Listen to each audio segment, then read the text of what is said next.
знайни и незнайни герои спомагат за освободителното дело.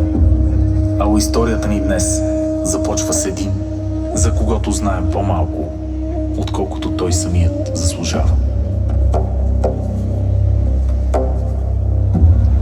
Родом из Шумен, момък на 28 годишна възраст. Ръст висок, лице смугло, единствен между апостолите в 1876 със систематично образование.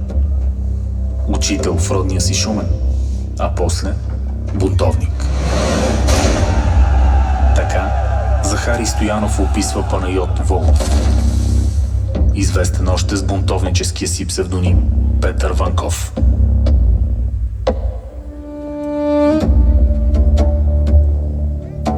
За младия шуменец образованието е ключът към свободата.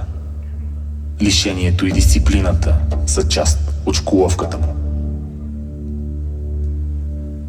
Запознанството с членове на Българския революционен централен комитет в Букурещ засилва още повече желанието му да се включи активно в борбата за свобода. Като главен учител в родния Шумен, често към уроците добавя патриотизъм. Денем е в школото, нощем продължава делото на Левски. Под прикритието си на училищен инспектор, Волов гради и възобновява тайни комитети. Отдадеността към делото го среща с Георги Бенковски и го отвежда до най-голямото изпитание – организиране на всеобщо въстание.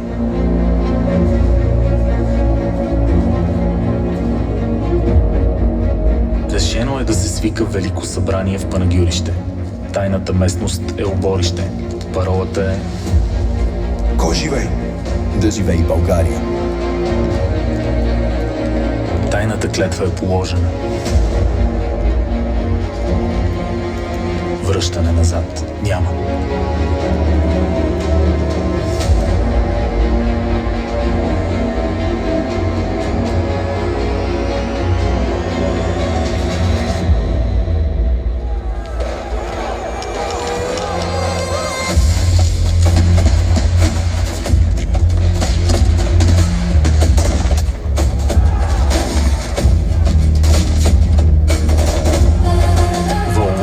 Жертва живота си за свободата на Отечеството. Живот, който живее със следните думи на уста. Знаеш, че истински човек е оня, който се грижи по-малко за себе си, а повече за народа си. Такъв истински човек желая да бъда и аз. Но понеже нямам богатства да раздавам от тях, искам да раздавам душата си.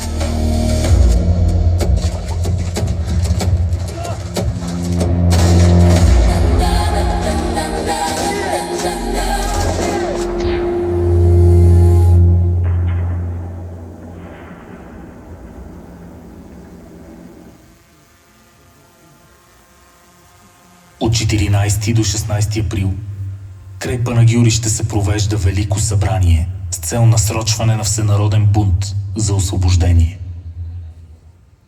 В местността Оборище почти 100 будни българи полагат клетва.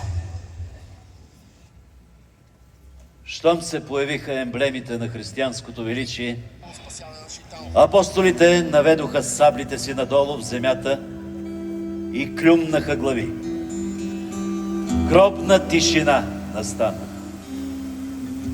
Аз предлагам най-напред, каза Волов, защото апостолите, както и представителите, преди да почнат работа, да се закълнат, че ще бъдат верни на своето отечество.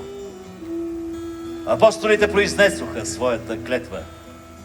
Един по един, с револвер в ръка, обърнат срещу гърдите им.